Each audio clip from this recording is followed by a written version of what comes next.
हरि ओम हरि ओम। मैं दिव्य आत्मा हूँ, मैं दिव्य आत्मा हूँ। हम सब दिव्य आत्मा हैं, हम सब दिव्य आत्मा हैं। हे सद्गुरु देव जी, हम सबको सद्बुद्धि दीजिए। ओम ओम ओम।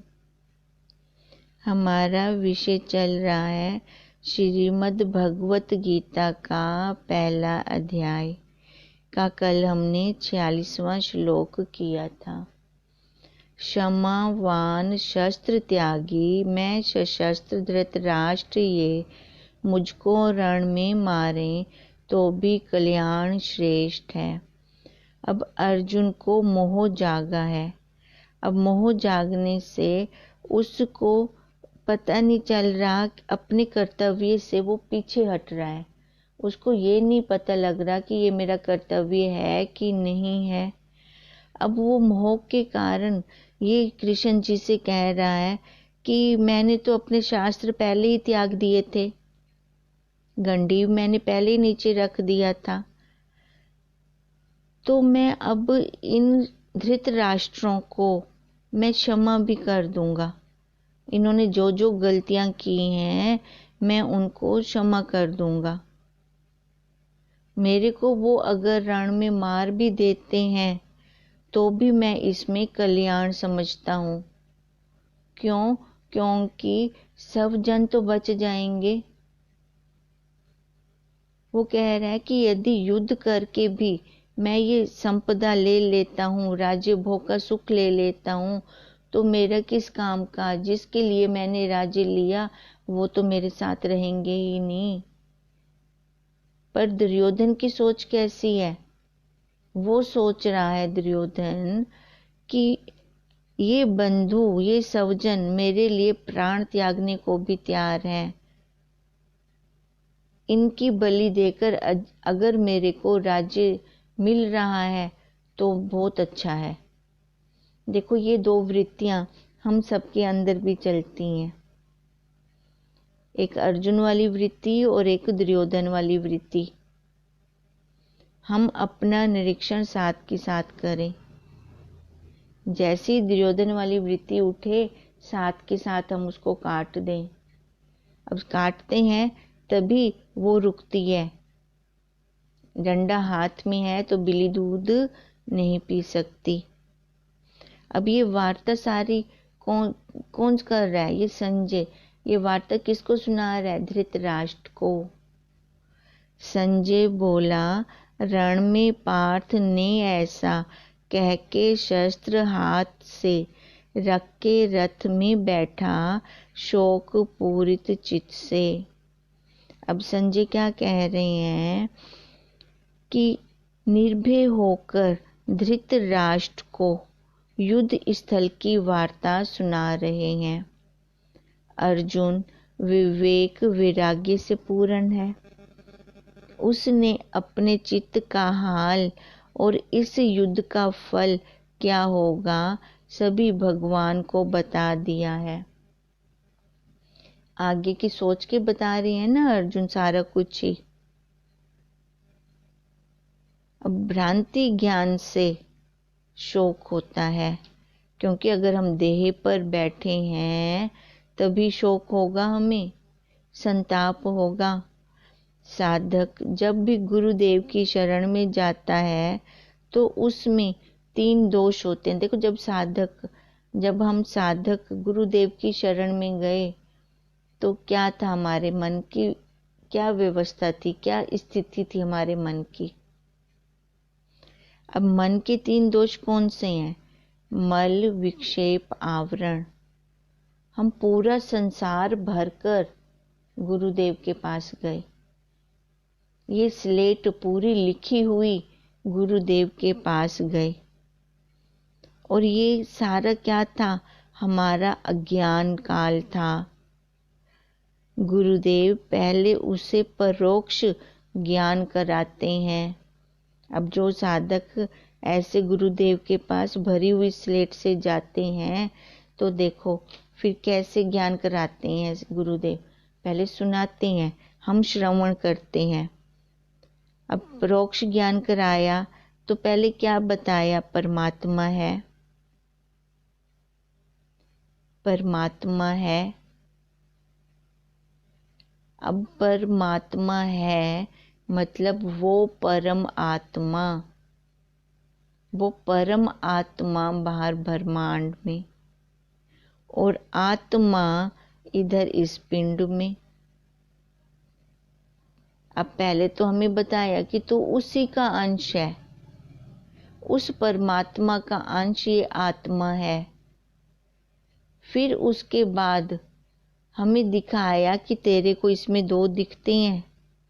हम तो एक ही मानी बैठे थे, इस जड़ शरीर को ही सच्चा मान रहे थे, पर ये शरीर उसका अंश नहीं है। ये शरीर किसका अंश है? संसार का, माया का। तो ये उसको दो, जो जिसका अंश है उसको दो तो अपना काम बन जाएगा। उसके बाद देखो, अब जैसे उन्होंने बताया, फिर अगर साधक ने वैसा देखा हो तो उसका वही विज्ञान अपरोक्ष ज्ञान कहलाएगा। वो हड्डबीती निकालेगा तभी तो जान पाएगा क्या कि मैं ब्रह्म हूँ, मैं ब्रह्म हूँ। आज तक तो गुरुदेव कह रहे थे अरे तू ब्रह्म ही, अरे तू ब्रह्म ही। बोला मेरे को क्या लगता भी है कि मैं ब्रह्म हाँ? मेरे को तो लगता मैं माँ हाँ, पत्नी हाँ। जो जो इस संसार ने मेरे को मनवाया, मेरे को तो उवें लगता ही, मेरे को तो लगता ही कहना ही मैं ब्रह्मा। अच्छा उवें लगता ही तो उवें मैं दुखी हुई। हम वो दुख का पन्ना, वो पेज हमारे साथ लग गया। जैसे जैसे संसार ने मनवाया वैसे वैसे वो पेज चलता गया हमारा। अब ये पेज लिखते लिखते लिखते एक ग्रंथ बना लिया हमने अपना। अब वो ग्रंथ हम साथ लेके गए गुरुदेव के पास और गुरुदेव बोले कि अरे तू ब्रह्म है, रकी में लग से। गुरुदेव अपनी दृष्टि से देख रहे हैं, हम अपनी दृष्टि से देख रहे हैं। उनकी स्थिति जहाँ है वो वैसे भावों से देख रहे हैं, हमारी स्थिति जहाँ थी हम तब अपने भावों से देख रहे थे। अब जीव से ब्रह्म तक की यात्रा अब कैसे गुरुदेव ने कटाई। देखो जो एक एमए क्लास का टीचर होता है ना, वो नर्सरी क्लास के बच्चों को नहीं पढ़ा सकता, उसके लिए हाई तौबा हो जाएगी।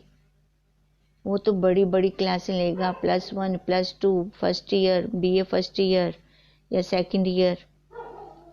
वो नीचे वाली क्लासों को नहीं पढ़ा पाएगा। पर हमारे गुरुदेव ने हमारे ऊपर कितनी हेतु की कृपा की है। हम तो नर्सरी क्लास के भी बच्चे नहीं थे, अभी चलना भी नहीं जान रहे थे, और हमारे गुरुदेव कहाँ ऊंची स्थिति में बैठकर हमारी जो नीचे वाली स्थिति थी वहां से हमें उठाया। एक संसारी टीचर भी नहीं ये कर सकता। अब हमारे लिए वो ईश्वर बन के आए, जो ये संसार में हम गोते खा रहे थे, यहाँ से हमें निकाला और अपरोक्ष अनुभूति करवाई। जब अपरोक्ष अनुभूति की तब वो खाली गुरुदेव का ना रहा। अब जिस जिस शिष्य ने अपरोक्ष अनुभूति की, ये उसका ज्ञान बनता गया। फिर वो डंके की चोट से कह सकता है कि मैं ब्रह्म हूं। फिर उसको कोई संशय विक्षेपता भी नहीं आएगी। देखो जो पुरुषार्थ नहीं करते ना, वो डंके की चोट से कह भी नहीं सकते कि मैं ईश्वर हूं, मैं ही तो शिव हाँ, मैं ही तो कृष्ण हाँ, मैं ही तो राधा हाँ। वो कह भी नहीं सकते क्योंकि वो बाहर देख रहे हैं, वेदांत में तो अद्वैत है, दूसरा तो है ही नहीं।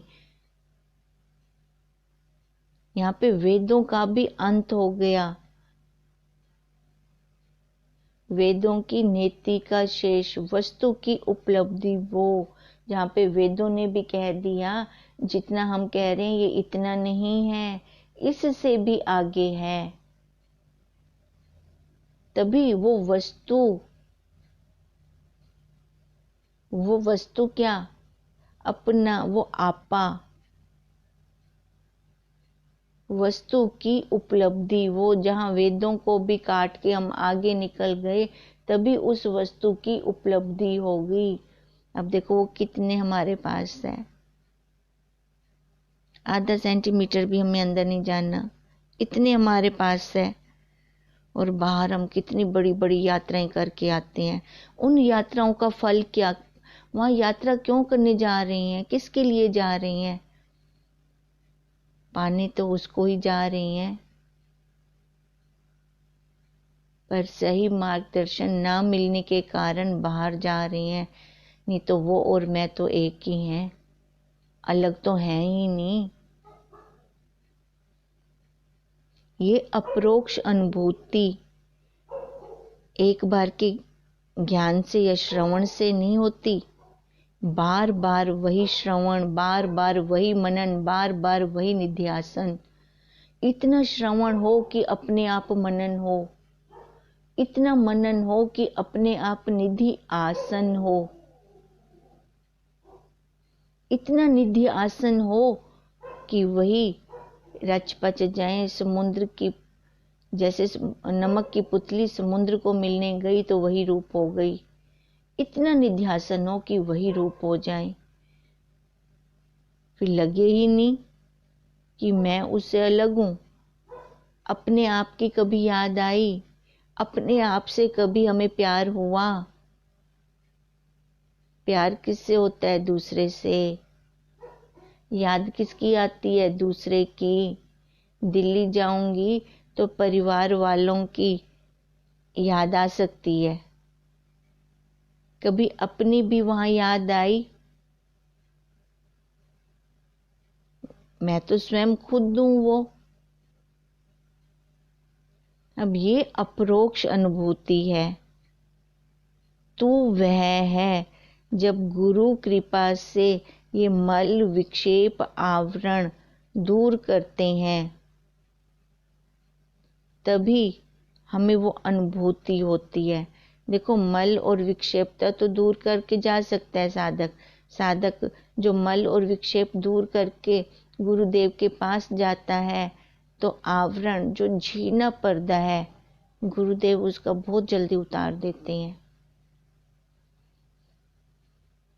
वो मोटा आवरण गुरुदेव के महावाक्यों से ही दूर हो जाता है, क्योंकि 2 काम तो वो करके गया।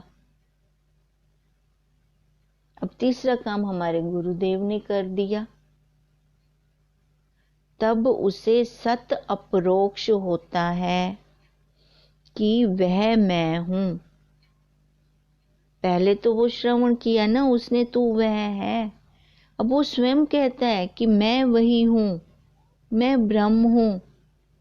उसको उसके लिए कोई माला नहीं जपनी पड़ती, उसको रटना नहीं पड़ता।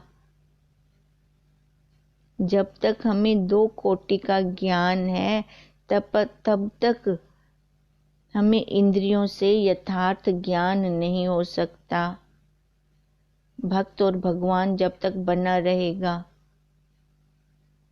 तो हम यथार्थ ज्ञान कैसे लेंगे? वेदांत जहाँ पे वेदों का भी अंत हो गया, वो हम कैसे लें फिर? तब तक ये दुख रोग शोक बने रहेंगे और नींद भी उड़ती रहेगी। जब यथार्थ ज्ञान हो जाता है तब इंद्रियां भी सही सही कार्य करते हैं और चित्त भी हमारा शांत रहता है।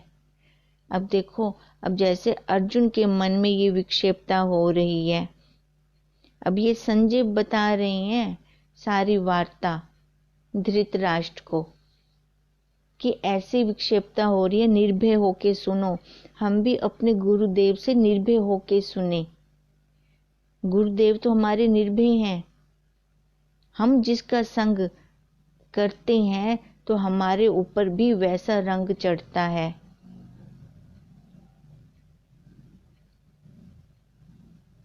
गुरुदेव डंके की चोट पे हमें कह रहे हैं, अरे तू ब्रह्म, निर्भय होके कह रहे हैं। मैं अभी तक निर्भय क्यों नहीं हुई?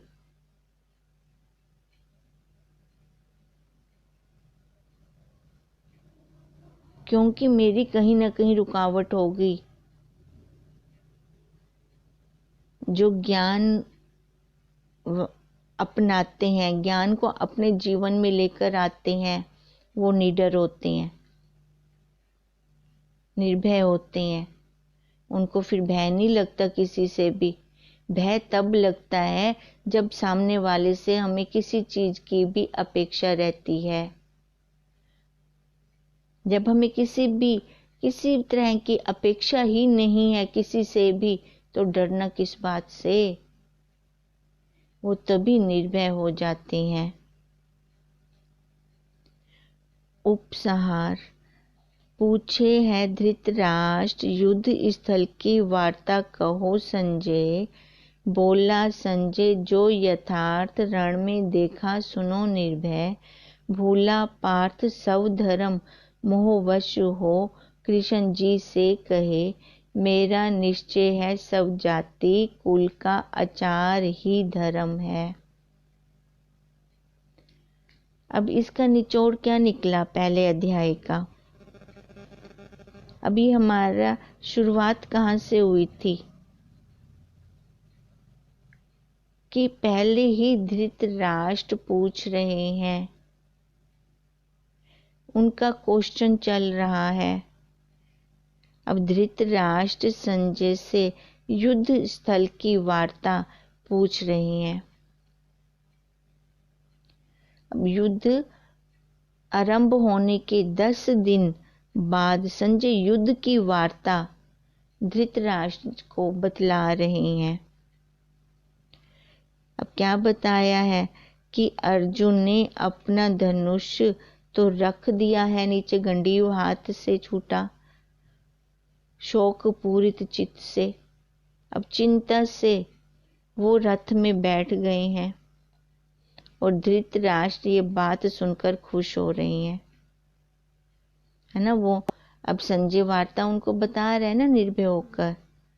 अब उनको क्या लग रहा है कि अब अर्जुन युद्ध नहीं करेगा। अर्जुन नहीं करेगा तो भीम भी नहीं करेगा। धर्मराज युधिष्ठिर तो वैसे भी शांति प्रिय हैं। नकुल और सहदेव तो अभी बालक हैं। धृतराष्ट्र को केवल अर्जुन और भीम का ही डर था, भय था। अब जब संजय ने निर्भय होकर धृतराष्ट्र को कहा कि अब वो निर्भय हो गए कि वो अब युद्ध नहीं करेगा, कौन? अर्जुन। तो उनको प्रसन्नता हो रही है। अब जो धृतराष्ट्र को ये हस्तिनापुर का राज्य मिला था, कैसे मिला था? अमानत के तौर पर दिया गया था उनको। लेकिन उनका जब मोह बढ़ गया तब उन्होंने कहा कि मेरे पुत्र ही राज्य करें। अब ये लड़ाई कैसे शुरू हुई? द्वेष से। मेरे पुत्र और पांडु पुत्र का हाल क्या हुआ, कहो वार्ता संजय। अब संजय ने, अब देखो, मेरे पुत्र और पांडु पुत्र, अब यहाँ पे द्वेष आ गया। अब क्योंकि वो राज्य ये सारा किसको देना चाह रहे थे, जबकि ये तो अमानत के तौर पे उनके पास था, अपने पुत्रों को देना चाह रहे थे। अर्जुन भी मोह के वश अपने वर्ण जाति को, धर्म को भूल बैठा। भूला पार्थ सब धर्म मोह वश हो। अब वो भी भूल बैठा। अब उससे फिर वो कृष्ण जी से कह रहा है,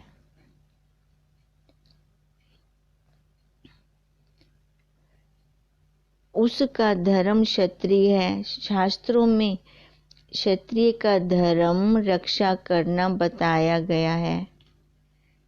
जैसे ब्राह्मण का स्वभाव है पढ़ना पढ़ाना, शांत रहना, लेकिन हम क्या देखते हैं कि जाति से ब्राह्मण होते हुए भी कर्म शूद्र जाति के कर रहे हैं। आजकल तो ये सारा कुछ चल रहा है।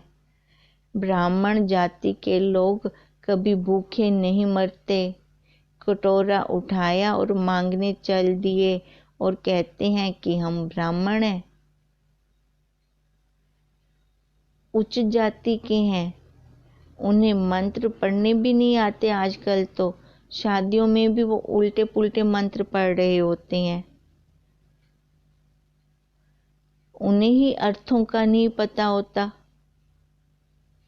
मंत्र बोलने वाले भी और सुनने वाले भी दोनों अंधे होते हैं।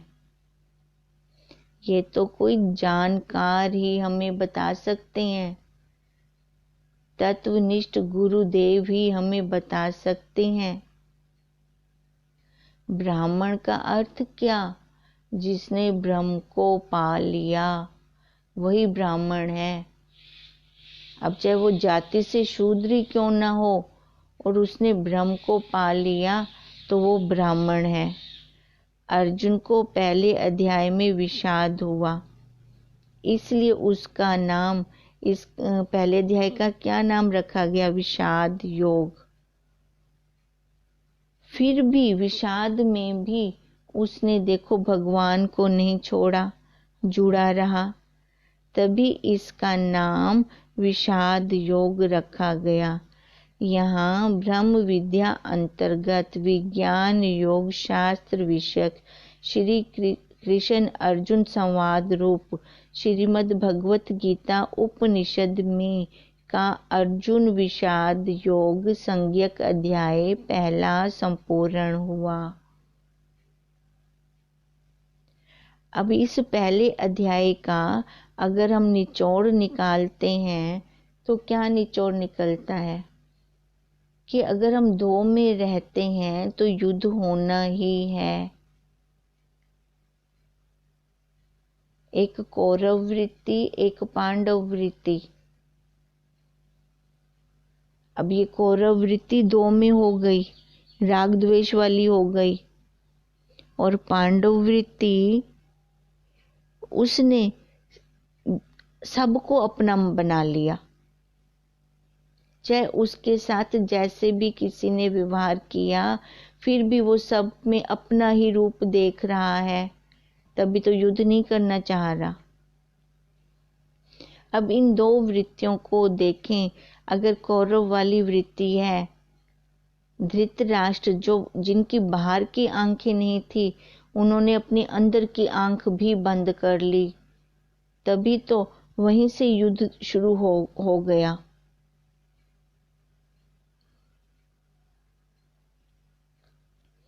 पहले श्लोक से ही धर्म भूमि कुरुक्षेत्र तहाँ युद्धार्थ जो गए, मेरे पुत्र पांडु पुत्र सबों ने कर्म क्या किया। अब पुत्र मेरे, अब यहाँ पे आ गया ना, और पांडु पुत्र।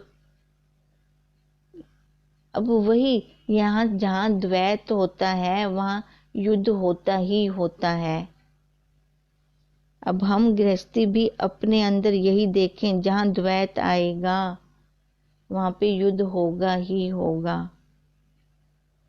ओम ओम ओम। ये श्रीमद् भगवत गीता का पहला अध्याय संपूर्ण हुआ। कल से हम श्री विचार सागर दर्पण वो शुरू करेंगे, वही आरंभ करेंगे। ओम ओम ओम। ओम तं नमामि हरिं परम। ओम तं नमामि हरिं परम। ओम तं नमामि हरिं परम। ब्रह्म स्वरूप गुरुदेव के चरणों में कोटि कोटि नमन। ओम ओम